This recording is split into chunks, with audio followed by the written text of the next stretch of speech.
நாற்பதில் என்ன சொல்லியிருக்காங்க? உலோகம் ஒன்றின் இழுவை உடைத்தகைப்பு பீனோட்டாகவும் அவ்வுலோகத்தின் அடர்த்தி ரோ ஆகவும் இருப்பின் அவ்வுலோகத்தினால் ஆக்கப்பட்ட சீரான குறுக்குவெட்டு ஏ உடைய கம்பியானது கூரை ஒன்றிலிருந்து தொங்க விடப்படும் போது கம்பி அறாமல் இருக்கக்கூடிய கம்பியின் உயர் நீளமானது. அப்போ கம்பி அறக்கூடாது. அப்போ கம்பி அறக்கூடாதுண்டா இந்த இருக்கிறது இப்படி கிடக்குது. அப்போ கம்பிக்கண்ட ஒரு நிறை வைப்போம். அப்போ நிறை எம்ஜி. எம்ஜி என்னன்னு சொல்லலாம்? கம்பிட குறுக்குவெட்டு பரப்பா ஏன்னு வச்சுக்கொள்றேன். கம்பிட எல் வச்சுக்கொள்றேன். கம்பிட லென்த் எம். அப்போ ஏ இன்டு எல். இங்கே என்னது? கம்பிட அடர்த்தி எவ்வளோன்னு சொல்லியிருக்காங்க? கம்பிட அடர்த்தி ரோன்னு சொல்லியிருக்காங்க. அப்போ ரோ ஜி. தெரியணும் ஸ்ட்ரெஸ், அது உடைத்தகைப்பு. ஸ்ட்ரெஸ் வந்து எவ்வளவு தாங்கக்கூடியது? அதில் நிறை ஆன அளவு தானே, நிறை தான் நாங்கள் இழுக்க போகுது. ஸ்ட்ரெஸ் அதாவது கம்பியின் உயர் நீளமானது கம்பி அறாமல் இருக்கணும்டா. அப்போ கம்பியோட நிறையால தான் இஞ்சி அறப்போகுது. இஞ்சி தான் ஸ்ட்ரெஸ் ஏற்படுத்தும். அப்போ இந்த இடத்துல ஏற்படுத்தும். இந்த புள்ளியில் அந்த புள்ளியில் ஸ்ட்ரெஸ் ஏற்படுத்தும். அப்போ ஸ்ட்ரெஸ் ஏற்படுத்துதுன்னா அதில் எனது குறுக்குவெட்டு பரப்புல தான் எனது ஸ்ட்ரெஸ்ஸு காரணமாக இருக்கும். அப்போ ஸ்ட்ரெஸ் வந்து எவ்வளோன்னு சொல்லியிருக்காங்க? இதில் மேக்ஸிமம் P0. ஒரு ஸ்ட்ரெஸ் எவ்வளோ அதில் எனது அந்த இடத்துல கொடுக்குற விசையின் கீழ் எனது பரப்பரிக்கும். அந்த இடத்துல கொடுக்குற விசை என்ன வரைக்க போகுது? அவங்க நிறை தான் கீழே இருக்கிற நிறை தான் அங்கே செல்வாக்கு அரிக்க போகுது. அந்த அடிப்புள்ளியில் அந்த நுனிப்புள்ளி, அந்த மேலே இருக்கிற அடியோ நுனிப்புள்ளியில் இருக்க போகுது. அப்போ என்னவா? அவனோட நிறை வந்து இந்த நிறை தான் இங்கே டீயாக இருக்க போகுது. இழுவையாக இழுத்து கொண்டு இருக்க போகுது. அதாவது உடையாமல் அந்த கடைசி கட்டமாக இருக்க போகுது. அப்போ இதில் பார்த்தோம்னா என்னது? எம்ஜி கீழே ரெண்டு வர போகுது பரப்பு ஏ, அந்த குறிப்பிட்ட பரப்பு. அதில் எல் கீழே ஏ, இந்த இடத்துல ரோ ஜி. இதுவும் வெட்டுப்பட கடைசியில் எல் தானே கேட்டிருக்குது. எவ்வளோ மேக்ஸிமம் நீளமாக இருக்கும் உடையாமல் இருக்கிறதுக்கு எல். அப்போ எல் என்னண்டு வர போகுது? எல் சமன் P0 by rho G என்று வரும். இப்போ ஆன்சர் எத்தனையாக இருக்க போது? ரெண்டாவது ஆன்சர். ரெண்டாவது. அடுத்து 41வது கேள்வி. 41வது அதில் என்ன சொல்லியிருக்கேன்னா, ஒரு முனை திறந்துள்ள குழாய்கள் A, B நீளங்கள் 40.5 42 சென்டிமீட்டரும் அவற்றின் முனை திருத்தங்கள் முறையே 0.5 சென்டிமீட்டரும் 1 சென்டிமீட்டரும் ஆகும்.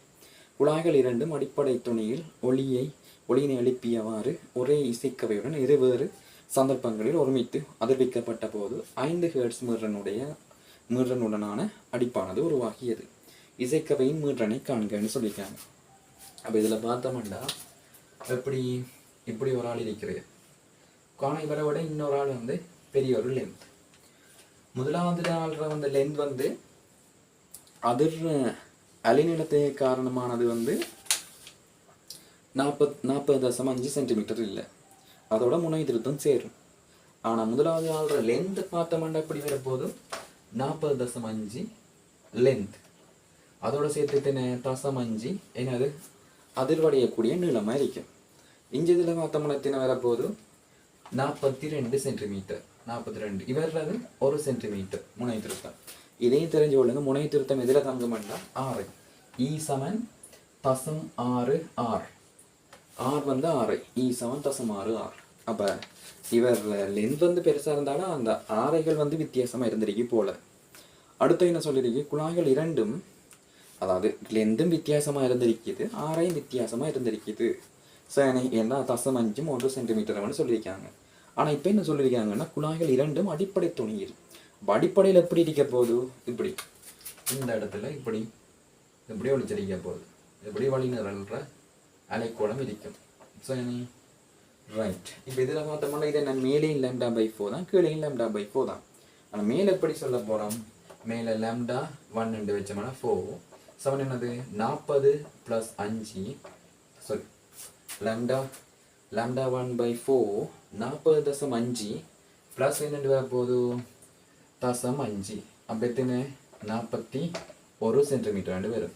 ரெண்டாவது சந்தர்ப்பத்தில் பார்த்தோம்னா λ2/4 எத்தனை? 42 சென்டிமீட்டர் ப்ளஸ் எத்தனை 1 சென்டிமீட்டர். அப்போ எத்தனை வரப்போகுது 43 சென்டிமீட்டர் வருது 43. அப்போ இதுலேருந்து அலைநீளத்தை எடுக்கலாம். அப்போ நமக்கு இதில் வெப்பநிலையை மாற்றல, அதாவது இதில் இதை வழியின் ஒளியின் வேகத்துக்கான காரணம் இஞ்ச வி சமன் நாங்கள் ரொட்டுக்குள்ளே கேமா ஆர்டி வழக்கமாக கேட்குற என்னது கேமா மாற்றி டீ மாற்றி தனி வெப்பனை மாற்றி தான் கூட கேள்விப்பாங்க. ஒரு சீசனுங்கன்னா இதர் சனுங்க அப்படி கேட்டு எம்மை மாற்றிலாம் கேட்கலாம். ஆனால் இதில் எப்படி சொல்லி வச்சுருக்காங்க, நீளத்தை மாற்றி அதில் நீளத்தை மாற்றி தான் பிரச்சனையாக இருக்குது. நீளங்களை மாற்றி அதுக்குள்ளே அலை நீளம் போய் மாறுது. அப்போ அதான் இந்த பிரச்சனை. இப்போ உதாரணத்துக்கு பார்த்தோம்னா வி சமன் எஃப் லாம்டா பார்த்தோம்னா இதில் அலைநீளங்கள் வித்தியாசப்படுது. வேகத்தில் ஒரு காரணம் மாற்ற வேண்டி இல்லை, அப்படி இருக்குன்னா கேள்வி சொல்லியிருப்பாங்க. அப்போ இதில் ஒரு மாற்றம் 2 பேர்லையும் இருக்குது. அது எதனால் இருக்குது? இதனால். அப்போ யாருக்கு அலைநீளம் குறைவாக இருக்கோ அவருக்கு மீறல் வந்து பெருசாக இருக்கணும். ஏன் வேகம்ன்றது 2 பேருக்கும் மாறாது. அப்போ இதில் பார்த்தோம்னா லாம்டா 1 பெருசா லாம்டா 2 பெருசாண்டா யார் பெருசு? லாம்டா 2. அப்போ F1 பெருசா F2 பெருசாண்டா யார் பெருசாரிக்க போகுது? F2 தான் பெருசு. F1 தான் பெருசாரிக்க போகிறேன். யார் பெருசாரிக்க போகிறேன்? F1 தான் பெருசாரிக்க போகிறேன். அப்போ இதில் பார்த்தோம்டா சரி முதலாம் சந்தர்ப்பத்தில் இசைக்கவையோட சரி F1ல இருந்து சரி F கழிக்கிறது 5. இது இசைக்கவையோட மீறுறேன். இசைக்கவையை கொண்டு போய் இவரோட சொந்தம் வச்சிருக்காங்க. இப்போ பரிவடையல்ல ஒரு அடிப்பொண்டு கேட்குது. சரி ரைட். அப்போ அந்த அடிப்படை என்ன நடந்திருக்குது? 2 பேரும் ஒத்திசைக்கல. ஒத்திசைக்கிற நேரம் அடிப்பொண்டு கேட்டு வச்சிருக்காங்க. அதான் பிரச்சனையாக இருக்குது. அப்போ எத்தனை 5 செகண்ட் 5 ஹெர்ட்ஸ்ன்ற அடிப்பு கேட்கக்கூடியதாக இருக்குது. அதே சமயம் அடுத்தது அவரில் போய் வச்சா அவர்லேயும் 5 தான் கேட்குது. அதுக்காண்டி இவங்க F1 F2 சமன்னு சொல்லலாமா? இல்லை. அப்போ என்ன சொல்லலாம்? F2 வந்து சின்ன பெருமனால Fலேருந்து என்ன சின்ன பெருமனால 5 அடிக்குது. 5ல் குறைவா, அதான் 5ஓட 5 டிஃப்ரெண்டாக காட்டுது.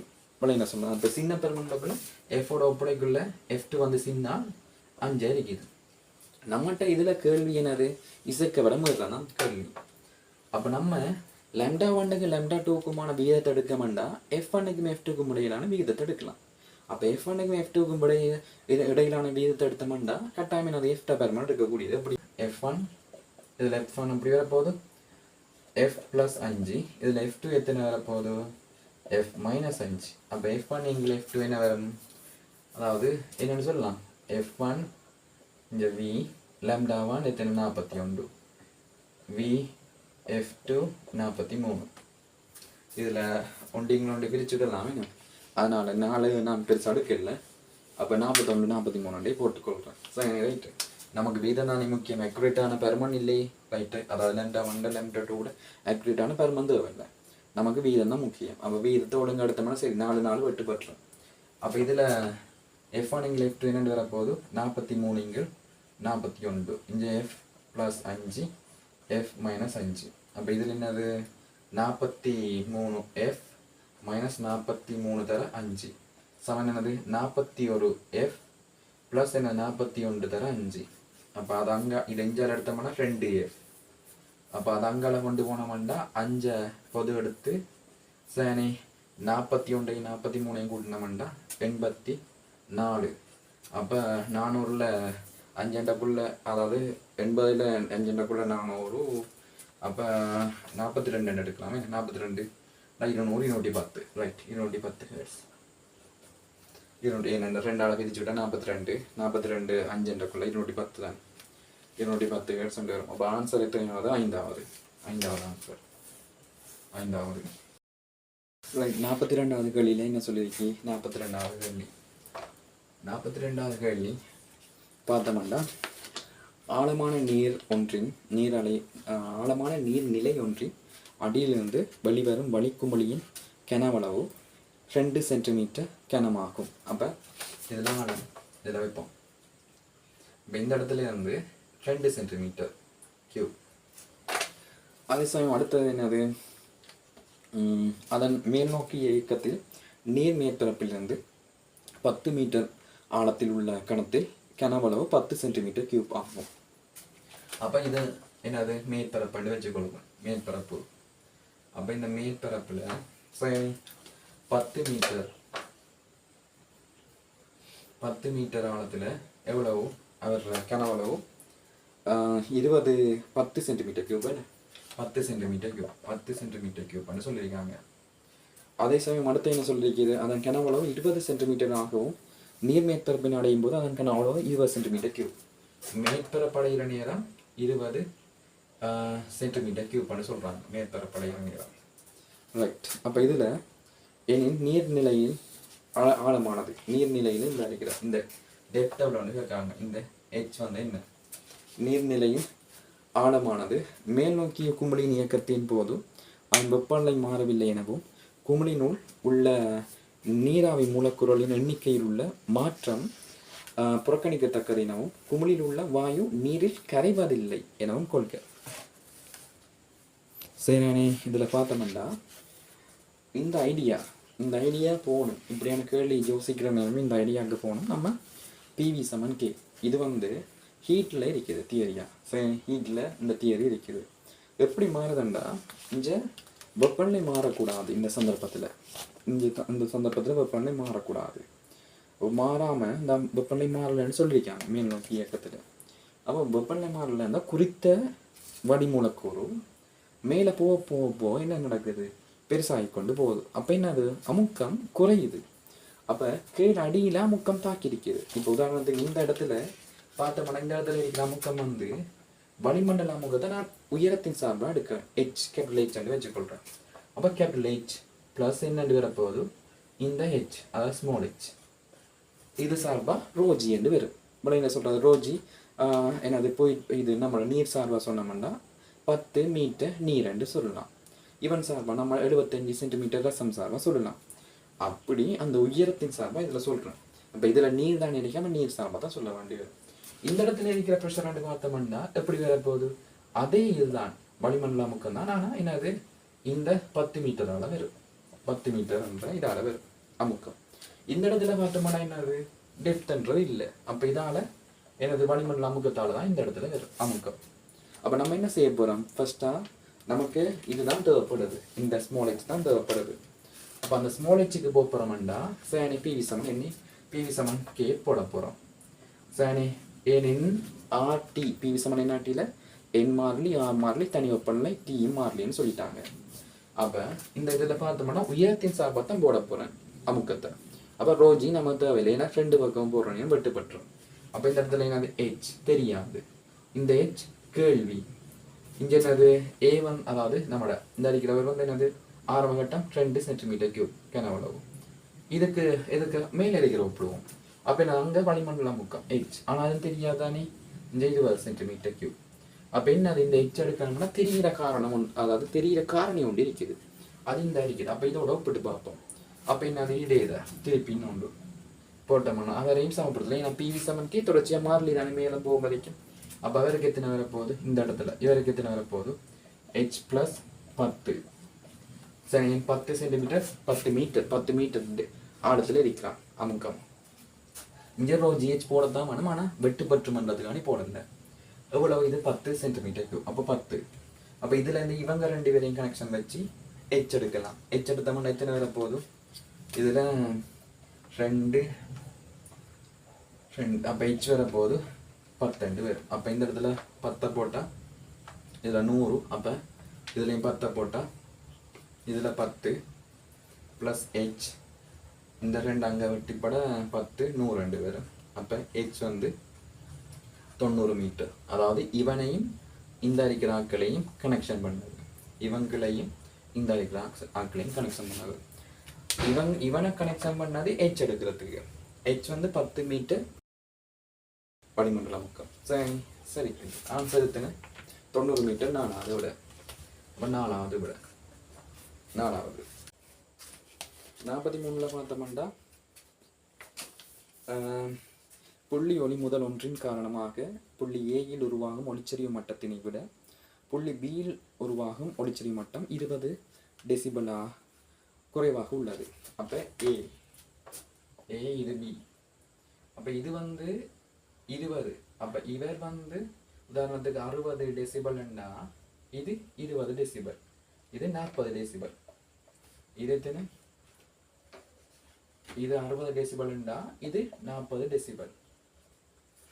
சரி அப்போ 20 டெசிபலால் இது குறைவாக இருக்குது. அப்போ 20 டெசிபலால் குறைவாக இருக்குதுன்னா ஒளிச்செறிவு எத்தனையால் அதிகரிச்சிருக்குமென்று பார்ப்போம்.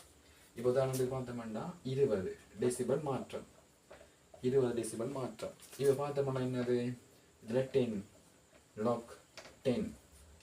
சரி, முதலாவது என்னது, இதில் ஏக்குரியது. இங்கே என்னது 10 லாக் 10. இந்த எழுதலை, இதில் எழுதுவேன் ஐஏயா ஐபியா என்ற மாதிரி எழுத போகிறோம். இது எழுதலை, இன்னும் எழுதுவோம். முதலாவது ஆளுக்கு எழுதுறேன். சரி, 60க்கு வரணும்டா. இங்கே என்னது ஐஏ, கீழே என்னது ஐ நோட். இங்கே என்னது பி எழுதணும்டா. இங்கே 10 லாக் 10. இங்கே என்னது ஐபி, இங்கே ஐ நோட். ஐஏ தானே பெருசு, ஏன்னா ஐபி குறைவாக இருக்கிறேன்னு சொல்லிட்டப்ப ஐஏயிலிருந்து அதாவது ஏயிலிருந்து பியை கழிச்சு இதில் இதை கழிச்சா 10 லாக் 10 என்னென்று வரப்போகுது ஐஏ பை ஐபி. அப்போ இந்த இடத்துல என்ன சொல்லலாம், 20 டெசிபல் எதுக்கு சமன், ஐஏங்கள் ஐபி.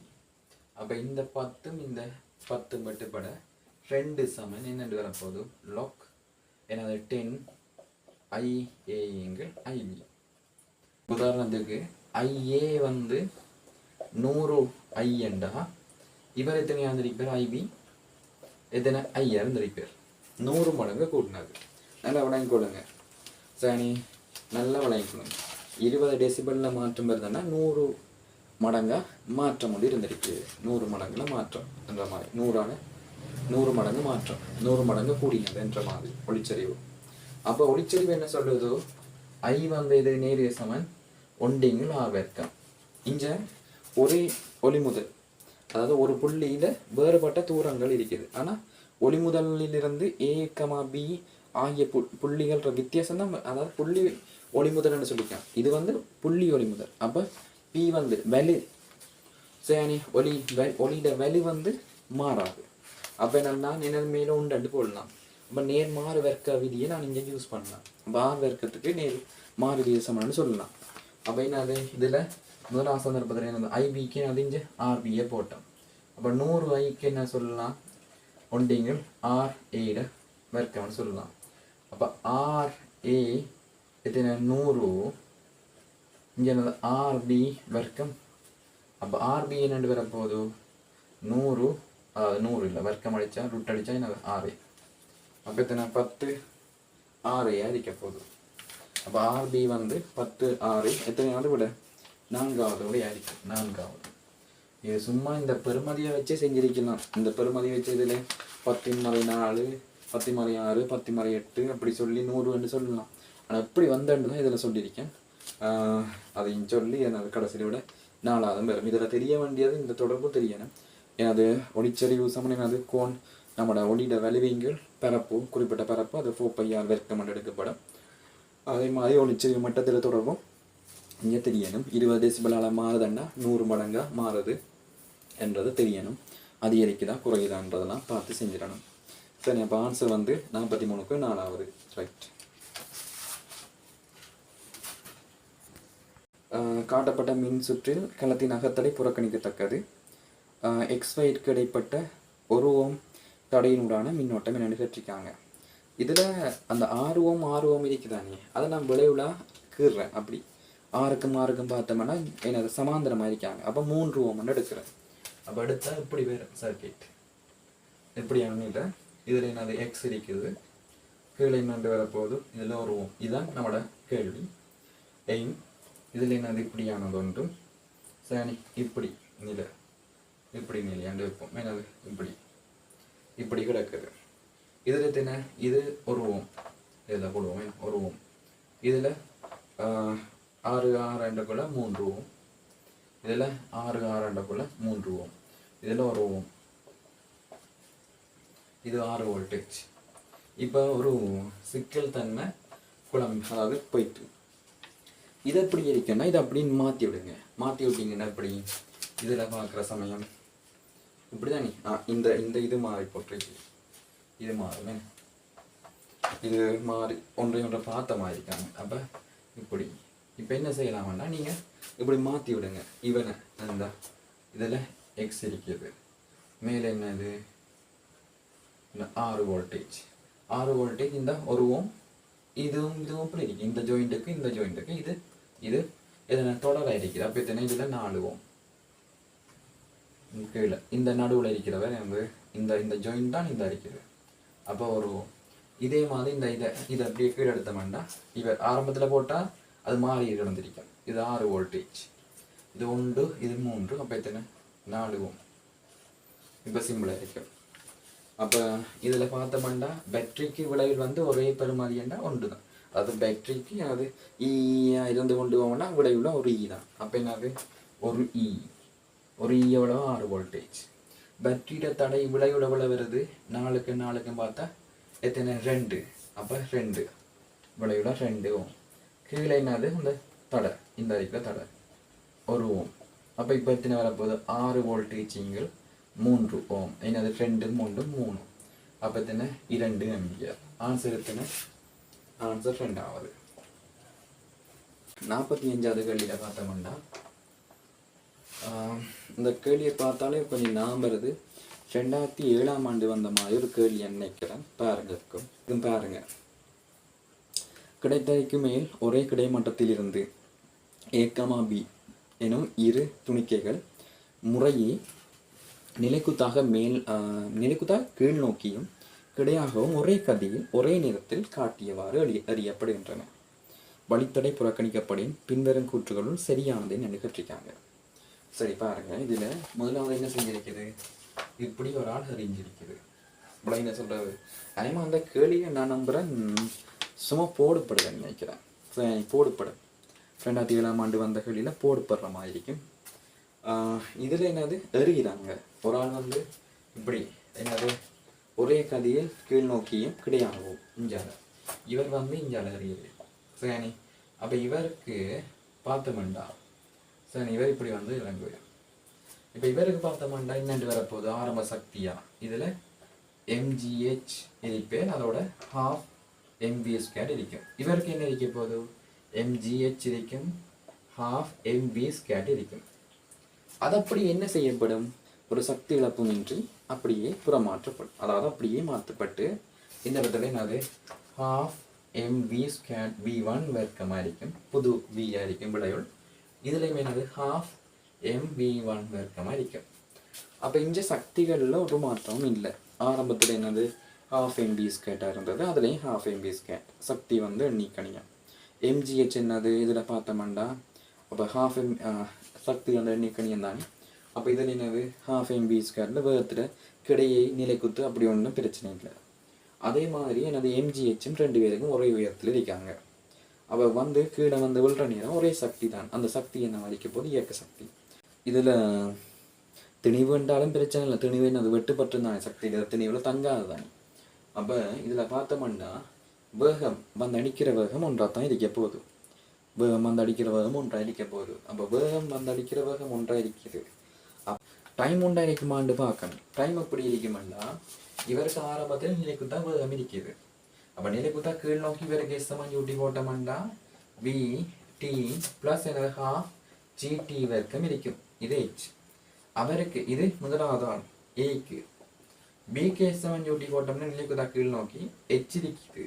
ஆனால் அவருக்கு ஆரம்ப வேகம் நிலைக்குத்தா வேகம் இல்லை, கிடையாதான் இருக்கிறது. அப்போ 12 GT இது TA என்று வச்சோம்னா இது B என்ற B வர்க்கம். அப்போ இதில் எது பெருசண்டு விளங்குது? இதுதான் பெருசண்டு விளங்குது. ஏன் இது போய் இங்கே இல்லாட்டி எப்படி எடுத்துக்கொள்ளலாம்? இது தனி மேலே தான் இருக்கா விளங்க சொல்றது. ஆனால் இதில் எப்படி வரப்போகுது? இந்த TA என்றது ஒரு காரணி ஒன்று வருது விளங்க சொல்றது.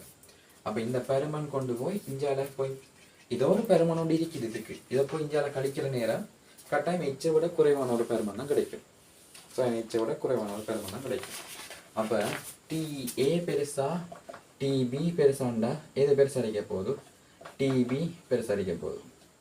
எது TB பெருசடிக்க போகுது. அப்போ TB பெருசடிக்கண்டா அதுக்கு நேரம் சென்று போய் ஒரே வேகத்தை அடையும். இது நேரத்தோட போய் ஒரே வேகத்தை அடையும். அப்போ இதில் முதலாவது என்ன சொல்லி இரு துணிக்கணும் ஒரே நேரத்தில் ஒரே கதியை அடையும். பிள்ளாது இரு துணிக்கணும் ஒரே நேரத்திலும். ஆனால் A இலும் B உயர்கதி என்றது பிள்ளைதாங்க. இரு துணிக்கைகளும் ஒரே அதுவும் போல், அதாவது நாங்கள் கதியை மாற்றி சொல்ல வருவாங்க. அது போல் ஏ முதலில் தரையடையும், ஆனால் பி பின்னதாக உயர் கதியில் தரையடையும். அதுவும் போல் ஏ முதலில் தரையடையும், ஆனால் இரண்டும் தரையடையும் போது ஒரே கதியை கொண்டிருக்கும். அப்போ 5வது எப்பயே யோசிச்சாச்சு, ஏன்டா இவங்களை கேள்வியில் இப்படியான கூற்று வர நேரம் கட்டாயம் 5வை தான் செலக்ட் பண்ணுவாங்க. 5வது ஏற்ற மாதிரி தான் போடுவாங்க. அப்போ இதுக்கு 5வது தான் விட. அப்போ இதுக்கு பார்த்தோம்னா எத்தனையாவது விடன்னா 5வது. இது நல்லா விளங்கி கொள்ளுங்க. இதில் என்னது டைம் வந்து பார்க்குற நேரம் இவனுக்கு பெருசு. இந்த இது சொல்லுது உண்மையை. இது வந்து சின்ன ஏதோ ஒரு இது பெருமன் தான். இது போய் கழிக்கிற நேரம் இந்த டிஏ பெருமன் சின்னதாக இருக்குது. இதில் டிஏ இருக்குதான், ஆனால் இது ஒரு பெருமன் நினைச்சனா இந்த பெருமன் இதோட போய் கழிக்க தானே போதும். கழிக்கிற நேரம் இந்த எச்சில் பெருமன் குறைஞ்சிடும். அப்போ டிஏ தான் சின்ன இருக்கும். இப்போ கட்டாயம் என்னது, இவன் வந்து ஃபாஸ்ட்டாக வந்து V1 வேகத்தோடு அடைவான், இவன் கொஞ்சம் மெதுவாக வந்து V1 வேகத்தோடு அடைவான். ஸோ இவ்வளோ தான். அப்போ ஆன்சர் வந்து 5.